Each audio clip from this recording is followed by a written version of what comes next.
नमस्ते बच्चों, मैं सतीश अवस्थी अव्यक्ति डिजिटल ऐप पर आपका स्वागत करता हूं। पिछली कक्षा में हम लोगों ने संज्ञा के बारे में पढ़ा था और आज इस कक्षा में हम सर्वनाम के बारे में बात करेंगे। तो हमारा मेन टॉपिक होगा सर्वनाम। ये हुआ सर्वनाम। प्रारंभ में पिछली कक्षा में मैंने थोड़ा सा आपको बताया था मेरे बच्चे लोगों कि किसी व्यक्ति, स्थान या वस्तु के नाम को संज्ञा कहते हैं और जो शब्द संज्ञा के स्थान पर काम आते हैं उनको अपन सर्वनाम कहते हैं। सर्वनाम का शाब्दिक अर्थ होता है सर्व प्लस नाम, अर्थात सबका नाम। सबका नाम। जो शब्द संज्ञा या संज्ञा के स्थान पर काम आते हैं उनको सर्वनाम कहते हैं और सर्वनाम का शाब्दिक अर्थ होता है सर्व प्लस नाम, अर्थात सबका नाम। ये सामान्य परिभाषा है जिसको आप जानते हैं, किताबों में लिखी हुई है, काफी बार आप इसको पढ़े हुए हो। परंतु इससे हटकर जो प्रतियोगिता परीक्षा में सवाल आया था उसके बारे में मैं बात करना चाहता हूं। पहली बात तो ये आती है कि सर्वनामों का वाक्य में क्या महत्व है, पहला पॉइंट। दूसरा मेरा प्रश्न मेरे बच्चे लोगों ये है कि अगर वाक्य में सर्वनामों का प्रयोग कर देंगे तो क्या परिणाम निकलेगा। और तीसरा मेरा सवाल यह है कि वाक्य में सर्वनामों का प्रयोग नहीं करेंगे तो क्या परिणाम निकलेगा। और चौथा प्रश्न मेरा यह है, सर्वनामों की मान्य संख्या कितनी है। ये चार बातें मैंने बोर्ड पर लिखी हुई हैं। इन चार बातों में से दो बातों पर परीक्षा में सवाल आ चुके हैं कि सर्वनामों का महत्व क्या है, वाक्य में सर्वनामों का प्रयोग हम क्यों करते हैं। तो सुन लीजिए, वाक्य में संज्ञा की पुनरावृत्ति होती है। पुनरावृत्ति, जब वाक्य में संज्ञा की पुनरावृत्ति हो जाती है तो वाक्य में पुनरुक्ति दोष उत्पन्न हो जाता है। कौन सा दोष उत्पन्न हो जाता है? पुनरुक्ति दोष उत्पन्न हो जाता है। अतः इस पुनरुक्ति दोष को दूर करने के लिए हम वाक्य में सर्वनामों का प्रयोग करते हैं। यही सर्वनामों का महत्व है और इसीलिए हम सर्वनामों का प्रयोग करते हैं। एक छोटी सी बात देकर बताता हूं मैं आपको। राम ने कहा कि राम जयपुर जाएगा। जयपुर जाएगा, ये प्रश्न, ये वाक्य आपके सामने आया। क्या वाक्य शुद्ध है? वाक्य शुद्ध नहीं है, क्योंकि वाक्य में संज्ञा की पुनरावृत्ति हो गई है। राम संज्ञा है और ये राम भी संज्ञा है, संज्ञा की पुनरावृत्ति हो गई है। इसलिए वाक्य में संज्ञा की पुनरावृत्ति होने से पुनरुक्ति दोष उत्पन्न हो गया है।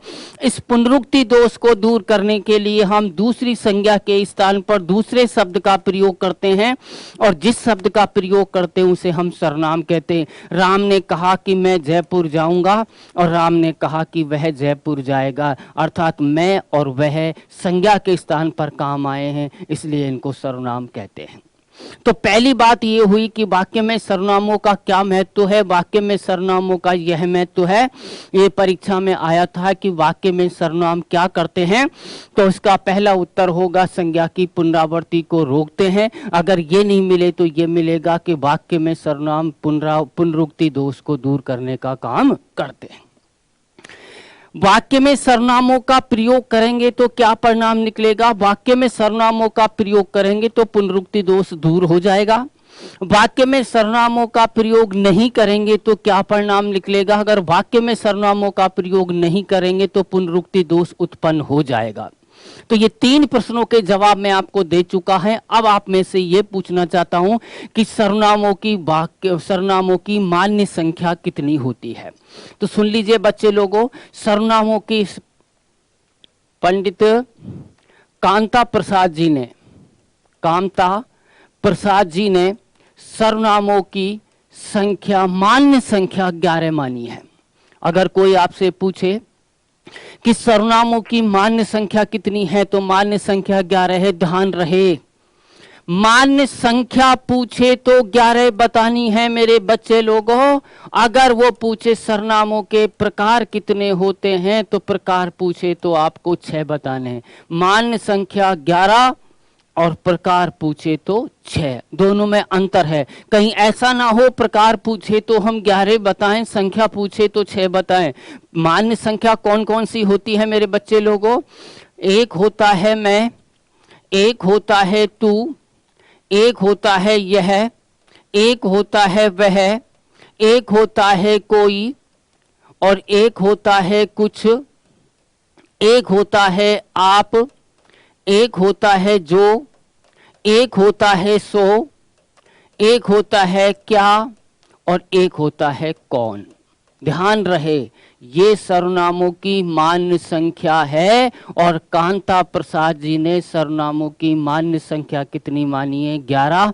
ये हुआ 1, ये हुआ 2, ये हुआ 3, ये हुआ 4, और ये हुआ 5, और ये हुआ 6, ये हुआ 7, ये हुआ 8, ये हुआ 9, ये हुआ 10, और ये हुआ आपका 11। सर्वनामों की मान्य संख्या कितनी? 11। सर्वनामों के प्रकार कितने? 6। वो आप बाद में बताएंगे।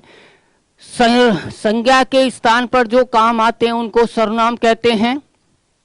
सर्वनाम वाक्य में संज्ञा की पुनरावृत्ति को रोकते हैं। सर्वनामों के प्रयोग से वाक्य में पुनरुक्ति दोष दूर हो जाता है। सर्वनामों का प्रयोग नहीं करेंगे तो पुनरुक्ति दोष उत्पन्न हो जाएगा। अगर सर्वनामों का प्रयोग करेंगे तो पुनरुक्ति दोष दूर हो जाएगा। और सर्वनामों की मान्य संख्या पूछे तो 11 होती है। पंडित कांता प्रसाद गुरुजी ने 11 बताई है, और 11 आपके सामने। ये एक चौथा प्रश्न। अब पांचवा प्रश्न ये आता है कि सर्वनामों के प्रकार कितने होते हैं? तो मेरे बच्चे लोगों, सर्वनामों के प्रकार होते हैं 6। सर्वनामों के प्रकार कितने होते हैं? 6। पहला सर्वनामों का प्रकार है पुरुषवाचक सर्वनाम। पुरुषवाचक सर्वनाम, ठीक है। और दूसरा है आपका निश्चयवाचक सर्वनाम। निश्चयवाचक सर्वनाम।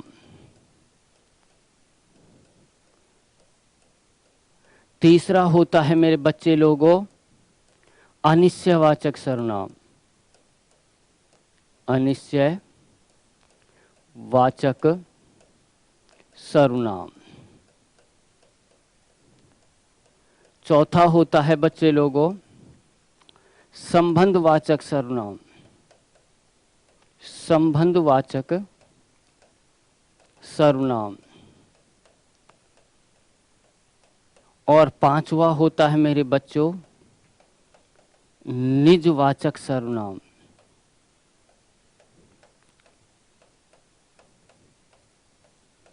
और छठा होता है मेरे बच्चे लोगों प्रश्नवाचक सर्वनाम। ये हो गए सर्वनाम 6। सर्वनामों की मान्य संख्या पूछे तो भाइयों 11। सर्वनामों के प्रकार पूछे तो 6। सर्वनामों का वाक्य में क्या महत्व है? सर्वनामों का प्रयोग करेंगे तो क्या परिणाम निकलेगा? सर्वनामों का प्रयोग नहीं करें तो क्या परिणाम निकलेगा? सर्वनाम वाक्य में संज्ञा की पुनरावृत्ति को रोकते हैं, क्योंकि संज्ञा की पुनरावृत्ति से वाक्य में पुनरुक्ति दोष उत्पन्न हो जाता है। उस पुनरुक्ति दोष को दूर करने के लिए हम सर्वनामों का प्रयोग करते हैं। सर्वनामों की मान्य संख्या 11 और सर्वनामों के प्रकार हो गए आपके 6। अब एक एक के बारे में अपन बात करते हैं। सामान्य ऊपर ऊपर से अगर सर्वनामों के बारे में चर्चा की जाए तो 1 घंटे का टॉपिक होता है। अगर इसकी गहराई के बारे में बात की जाए तो ये 2 घंटे का टॉपिक होता है। पहले अपन सामान्य बातें करेंगे, फिर इसकी गहराई की बातें करेंगे। प्रश्न कैसे परीक्षा में घुमा कर आते हैं। पहला वाक्य होता है पुरुषवाचक सर्वनाम। पहला सर्वनाम होता है पुरुषवाचक सर्वनाम। पुरुषवाचक सर्वनाम, इसकी परिभाषा यह है जिस सर्वनाम का प्रयोग स्त्री और पुरुष दोनों के लिए किया जाता है उसे हम पुरुषवाचक सर्वनाम कहते हैं। और जो पुरुष होते हैं वो पुरुष 3 प्रकार के होते हैं। पहला होता है आपका उत्तम पुरुष भाइयों। दूसरा होता है आपका मध्यम पुरुष भाइयों। तीसरा होता है आपका अन्य पुरुष। अन्य पुरुष। इंग्लिश में हम लोगों ने पढ़ा है, इसको फर्स्ट पर्सन कहते हैं, इसको सेकंड पर्सन कहते हैं, और भाइयों इसको थर्ड पर्सन कहते हैं। उत्तम पुरुष, मध्यम पुरुष और होता है आपका अन्य पुरुष। इसमें आता है मैं, इसमें आता है मुझे, इसमें आता है मेरा, इसमें आता है हम, इसमें आता है हमें, इसमें आता है हमारा, और इसमें आती है हमारी। ठीक है। इसमें आता है मेरे बच्चे लोगों तू, इसमें आता है तुम, इसमें आता है तुम्हें, इसमें आता है तुम्हारा, और इसमें आता है तुम्हारी, और इसमें आता है आप। बात करते हैं तीसरा, अन्य पुरुष।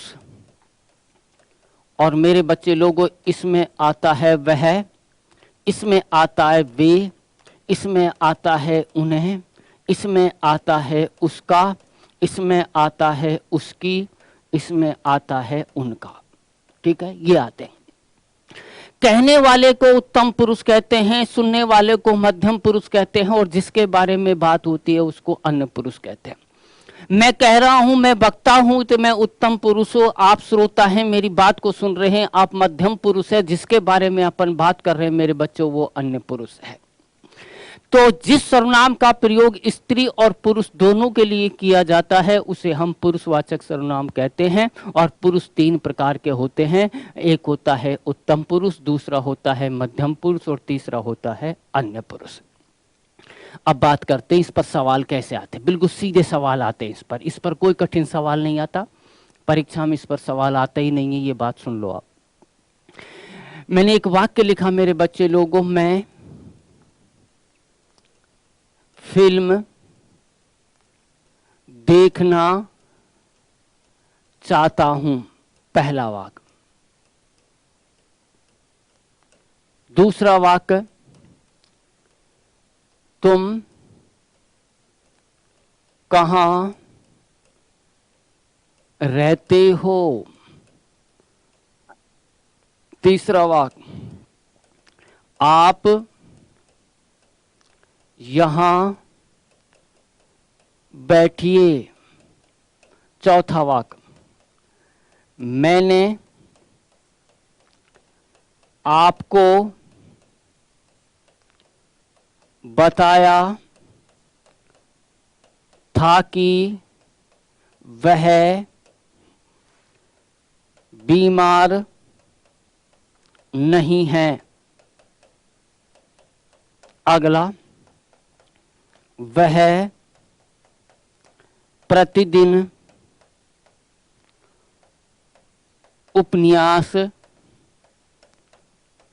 पढ़ता है। ये वाक्य आपके सामने मैंने दे दिए। एक बार फिर करता हूं मैं।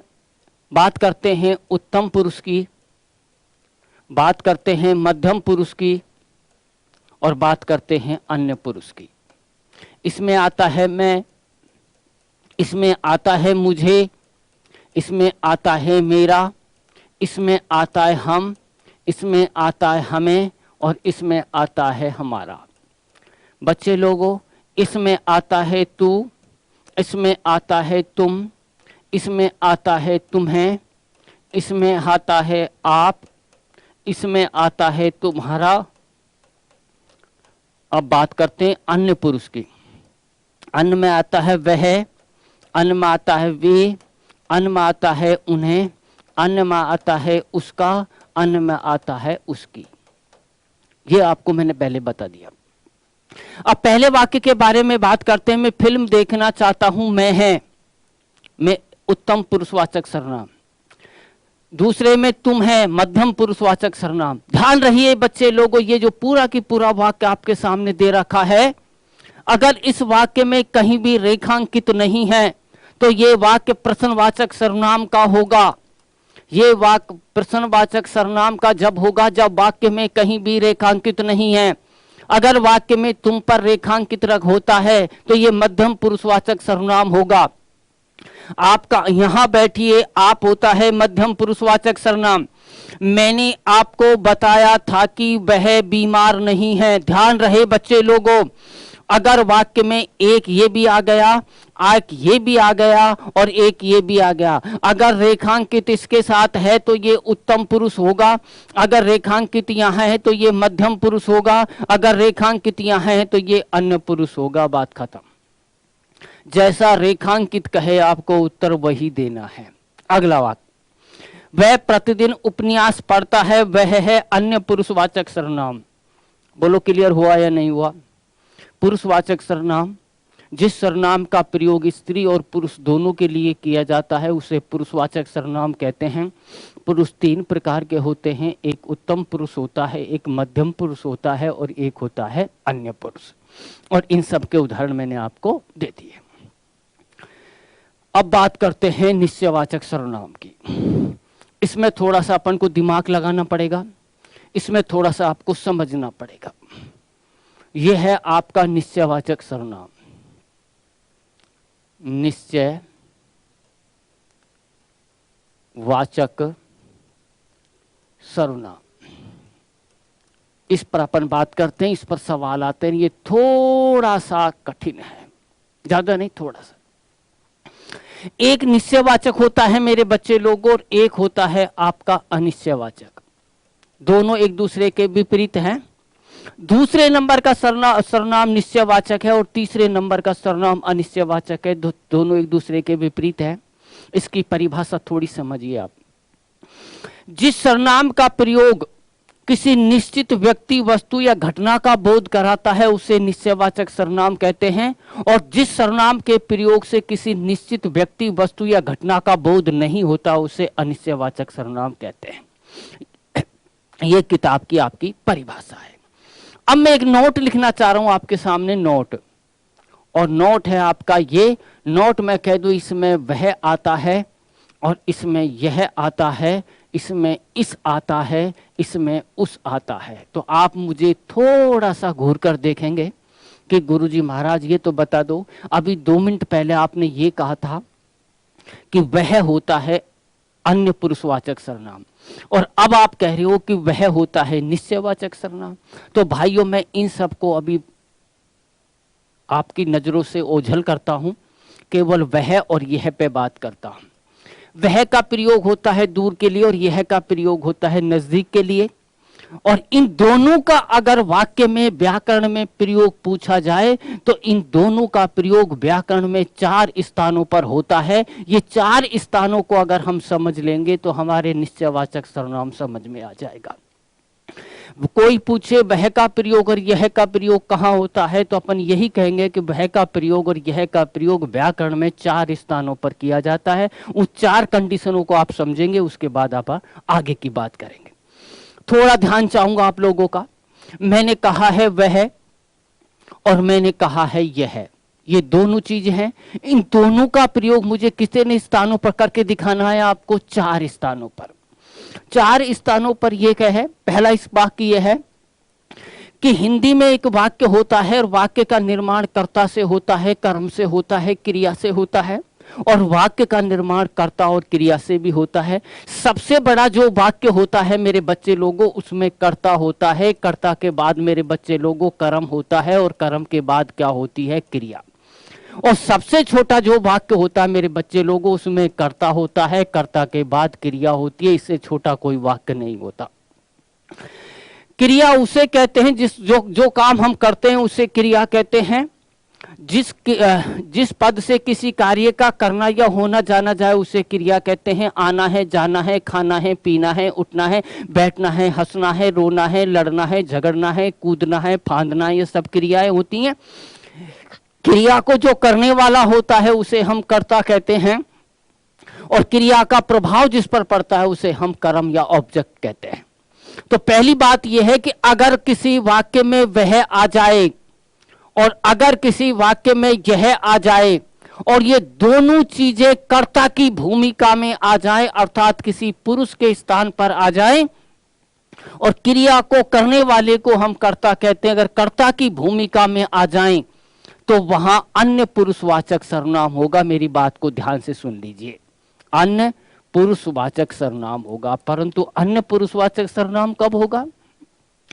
जब वाक्य में वह आ जाए और वाक्य में यह आ जाए और दोनों किसकी भूमिका में आए मेरे बच्चे लोगों? कर्ता की भूमिका में आए, तो वहां अन्य पुरुषवाचक सर्वनाम होगा। नंबर 2 बात सुन लीजिए मेरे बच्चे लोगों, अगर वाक्य में वह आ जाए और वाक्य में यह आ जाए और इनकी थोड़ी दूरी के बाद संज्ञा पद आए, इनके तुरंत बाद नहीं, मेरी बात को ध्यान से सुनना। अगर वाक्य में वह आ जाए और यह आ जाए और इसकी थोड़ी दूरी के बाद अगर संज्ञा पद आ रहा है तो मेरे बच्चे लोगों वहां निश्चयवाचक सर्वनाम होगा। और थोड़ी सी बात और समझिए, नंबर 3, अगर वाक्य में वह आ जाए और वाक्य में यह आ जाए और इसके तुरंत बाद संज्ञा पद आ जाए, इन दोनों में अंतर सुन लो। यहां पर वह होगा, यह होगा, परंतु इनकी थोड़ी दूरी के बाद संज्ञा पद होगा तो निश्चयवाचक सर्वनाम होगा। अगर वाक्य में वह आ जाए और यह आ जाए और इसके तुरंत बाद संज्ञा आ जाए तो मेरे बच्चे लोगों वहां पर सार्वनामिक विशेषण होगा। यह सवाल परीक्षा में आता है। 3 कंडीशन बता दी। अगर कर्ता की भूमिका में आए तो अन्य पुरुषवाचक सर्वनाम होगा, और वह और यह की थोड़ी दूरी के बाद संज्ञा पद आ जाए तो निश्चयवाचक होगा। अगर तुरंत संज्ञा पद आ जाए तो सार्वनामिक विशेषण होगा। नंबर 4 बताता हूं मेरे बच्चे लोगों, अगर कोई वाक्य तुम्हारे सामने आता है और उस वाक्य में अगर जो आ जाता है, अगर तो आ जाता है, अगर सो आ जाता है, अगर जैसा आ जाता है, अगर वैसा आ जाता है, अगर जिसे आ जाता है, ये आ जाए पद किसी वाक्य में, तो ध्यान रहे इनमें संबंधवाचक सर्वनाम होता है। कैसा सर्वनाम होता है? संबंधवाचक सर्वनाम होता है। परंतु इनके साथ अगर वह आ जाए और यह आ जाए तो इसमें सहसंबंधवाचक सर्वनाम होता है। फिर ध्यान रखिए, अगर जो आए तो संबंधवाचक सर्वनाम, तो आए तो संबंधवाचक सर्वनाम, सो आए तो, जैसा आए तो, वैसा आए तो, जिसे आए तो संबंधवाचक सर्वनाम होगा। अगर इनके साथ वह और यह आ जाए तो इसमें सहसंबंधवाचक सर्वनाम होता है। 4 कंडीशन आपके सामने लिखी। एक बार फिर मैं दोहराता हूं कि परीक्षा में सवाल इस पर ही आता है मेरे बच्चे लोगों।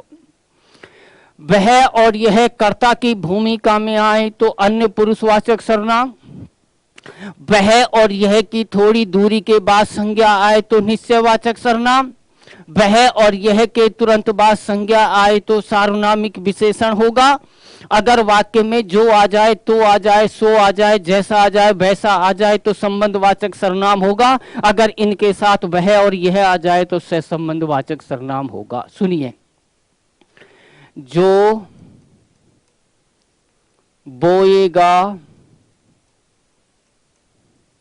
सो काटेगा, ये वाक्य मैंने आपके सामने लिखा।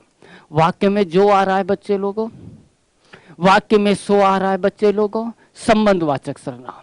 अपना उत्तर होगा संबंध। परंतु ये वाक्य को ऐसे घुमा के लिख दे, वो जो बोएगा वह काटेगा, तो ध्यान रखना रेखांकित कहीं नहीं है तो संबंधवाचक सर्वनाम होगा। अगर रेखांकित यहां है तो इसमें मेरे बच्चे लोगों सह संबंधवाचक सर्वनाम होगा। बताओ समझ में आई कि नहीं है? अगर केवल यही आते हैं तो संबंधवाचक सर्वनाम, इनके साथ वह और यह आता है तो सह संबंधवाचक सर्वनाम। ये क्लियर कर दिया। एक छोटा सा वाक्य, यह मेरा घर है और यह घर मेरा है। दोनों वाक्यों का अर्थ एक है परंतु दोनों की स्थिति अलग अलग है। यह आ गया, यह आ गया, यह की थोड़ी दूरी के बाद घर संज्ञा है अर्थात दोनों के बीच में दूरी है, इंटरवल है। और वह और यह की थोड़ी दूरी के बाद संज्ञा पद आ जाता है तो निश्चयवाचक सर्वनाम। परंतु यहां पर यह है और यह के तुरंत बाद घर है। घर क्या है? संज्ञा। और तुरंत संज्ञा आ जाए तो यहाँ सार्वनामिक विशेषण है। आगे बात करते थोड़ी सी और। यह चूहा विलायती है और यह विलायती चूहा है। दोनों में अंतर है मेरे बच्चे लोगों? हाँ अंतर है। यह आया, यह आया, यह के तुरंत बाद चूहा संज्ञा है। अगर तुरंत संज्ञा है तो सार्वनामिक विशेषण है। यहां थोड़ी दूरी के बाद संज्ञा है, इसलिए निश्चयवाचक सर्वनाम है। आगे बात करते हैं। वह प्रतिदिन व्यायाम करता है। वह आ गया और मैंने कहा अगर वाक्य में वह और यह आ जाए और किसी कर्ता की भूमिका में आ जाए, और कर्ता उसे कहते हैं जो क्रिया को करता है। व्यायाम करना क्रिया है, इस क्रिया को करने वाला वह है, वह कर्ता की भूमिका में है, इसलिए अन्य पुरुषवाचक सर्वनाम है। अन्य पुरुषवाचक सर्वनाम। फिर एक बार बात और करते हैं। वह और यह का प्रयोग वाक्य में 4 स्थानों पर किया जाता है। पहला यह होता है कि अगर वाक्य में वह आ रहा है और यह आ रहा है और कर्ता की भूमिका में आ रहा है। कर्ता उसे कहते हैं जो क्रिया को करता है। क्रिया उसे कहते हैं जिससे किसी काम के होने का या करने का बोध होता हो। अगर कर्ता की भूमिका में आ रहा है तो वह अन्य पुरुषवाचक सर्वनाम होगा। अगर वाक्य में वह आ रहा है और यह आ रहा है और इसकी थोड़ी दूरी के बाद कोई संज्ञा पद आ रहा है तो वहां निश्चयवाचक सर्वनाम होगा। अगर वाक्य में वह आ रहा है और यह आ रहा है और उसके तुरंत बाद संज्ञा पद आ रहा है तो वहां सार्वनामिक विशेषण होगा। अगर वाक्य में जो आ रहा है, तो आ रहा है, सो आ रहा है, जैसा आ रहा है, वैसा आ रहा है, जिसे आ रहा है, तो यहाँ संबंधवाचक सर्वनाम होगा। परंतु इनके साथ अगर वह और यह आ रहा है तो इनमें सहसंबंधवाचक सर्वनाम होगा। ये 2 सर्वनामों की अपन ने बात कर ली है।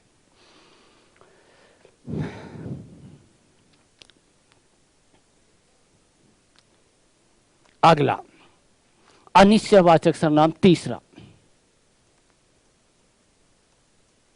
मैंने अभी आपको एक बात बताई थी, जिस सर्वनाम से किसी निश्चित व्यक्ति, वस्तु या घटना का बोध होता हो उसे निश्चयवाचक सर्वनाम कहते हैं, और जिस सर्वनाम से किसी निश्चित व्यक्ति, वस्तु या घटना का बोध नहीं होता हो उसे अनिश्चयवाचक सर्वनाम कहते हैं।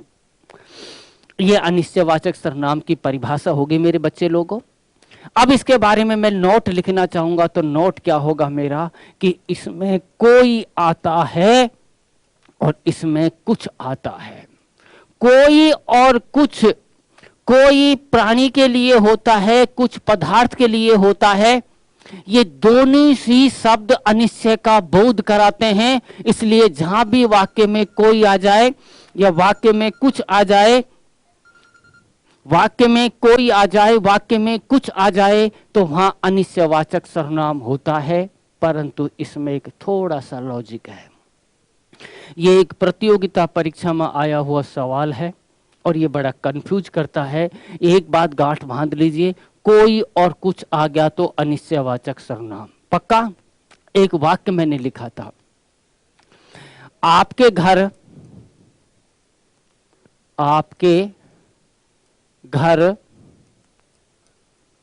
कोई आया है। क्या मिला है आपको? कोई आया तो है, पर कौन आया ये पता नहीं, निश्चित जानकारी नहीं है। अनिश्चयवाचक सर्वनाम, आप इसे अनिश्चयवाचक सर्वनाम कह देंगे। मैंने कुछ कहा,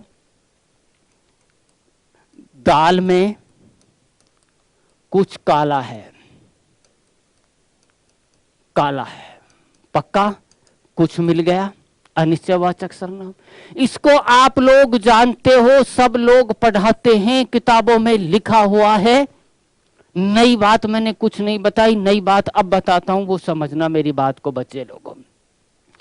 कोई शब्द आ रहा है किसी वाक्य में और किसी वाक्य में कुछ शब्द आ रहा है, तो ये 100% सत्य नहीं है कि उसमें अनिश्चयवाचक सर्वनाम होगा।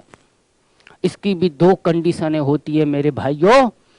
अगर वाक्य में कोई आ रहा है और वाक्य में कुछ आ रहा है और इसके तुरंत बाद संज्ञा पद नहीं है, सुन लीजिए मेरी बात को ध्यान से। अगर वाक्य में कोई आ रहा है, वाक्य में कुछ आ रहा है और वाक्य में इनके तुरंत बाद संज्ञा पद नहीं है, तो इसमें अनिश्चयवाचक सर्वनाम होगा, ये निश्चित है। परंतु अगर वाक्य में कोई आ रहा है और वाक्य में कुछ आ रहा है और इनके तुरंत बाद अगर संज्ञा पद आ जाए, क्या आ जाए? संज्ञा पद, तो ध्यान रहे बच्चों, फिर इनमें होगा सार्वनामिक विशेषण। क्या होगा इनमें? सार्वनामिक विशेषण। दो कंडीशन फिर सुन लीजिए आप।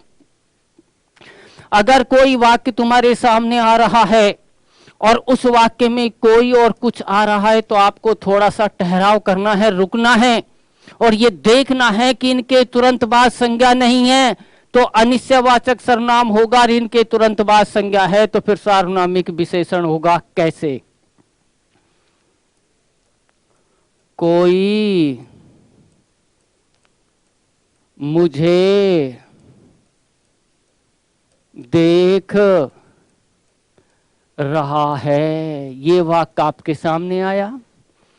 और दूसरा वाक्य है कोई लड़का मुझे देख रहा है।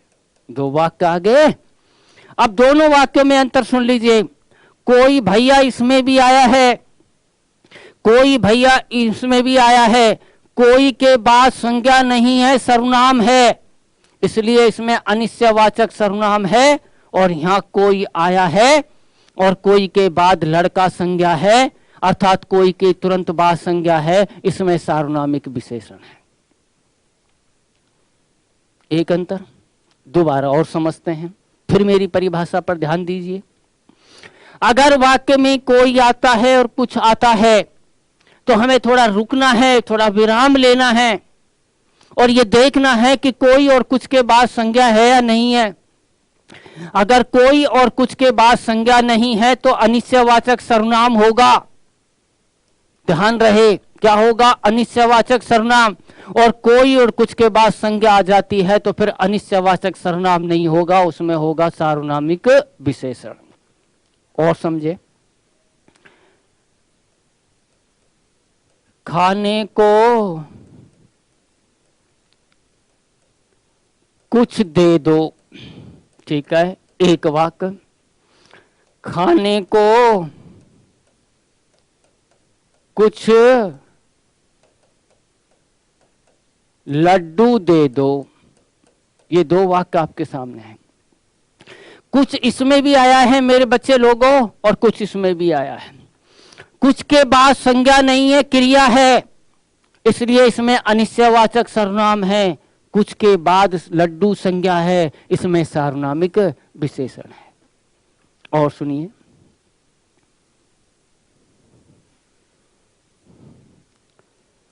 कोई इधर आ रहा है और दूसरा कोई आदमी इधर आ रहा है। दो वाक्य हैं। कोई इसमें भी मिला मेरे बच्चे लोगों, कोई इसमें भी मिला मेरे बच्चे लोगों। कोई के बाद इधर है, इधर संज्ञा नहीं होती, इधर अव्यय होता है, अर्थात कोई के बाद संज्ञा नहीं है तो अनिश्चयवाचक सर्वनाम। यहाँ कोई और कोई के बाद आदमी संज्ञा है, इसलिए सार्वनामिक विशेषण। आप 2 सेकंड के लिए, 4 सेकंड के लिए ये लाइन को देखिए आप।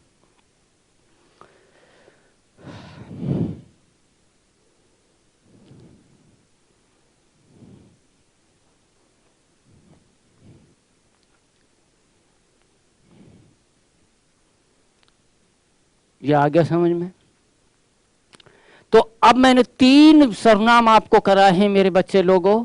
एक पुरुषवाचक सर्वनाम कराया है, एक निश्चयवाचक कराया है, एक अनिश्चयवाचक कराया है।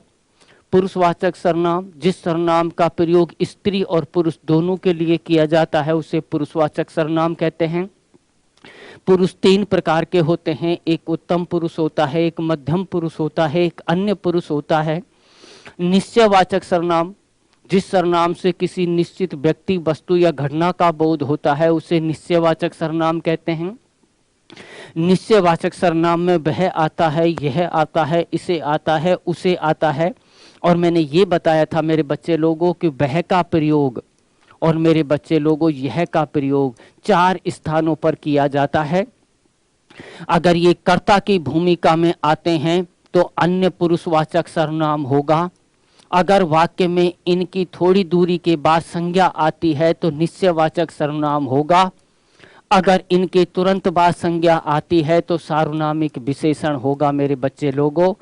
और चौथी बात ये बताई थी मेरे बच्चे लोगों मैंने, अगर किसी वाक्य में जो आ जाए, अगर किसी वाक्य में तो आ जाए, अगर किसी वाक्य में सो आ जाए, अगर किसी वाक्य में जैसा आ जाए, किसी वाक्य में वैसा आ जाए, किसी वाक्य में जिसे आ जाए, तो ध्यान रहे इन शब्दों में संबंधवाचक सर्वनाम होता है। कौन सा सर्वनाम होता है? संबंधवाचक।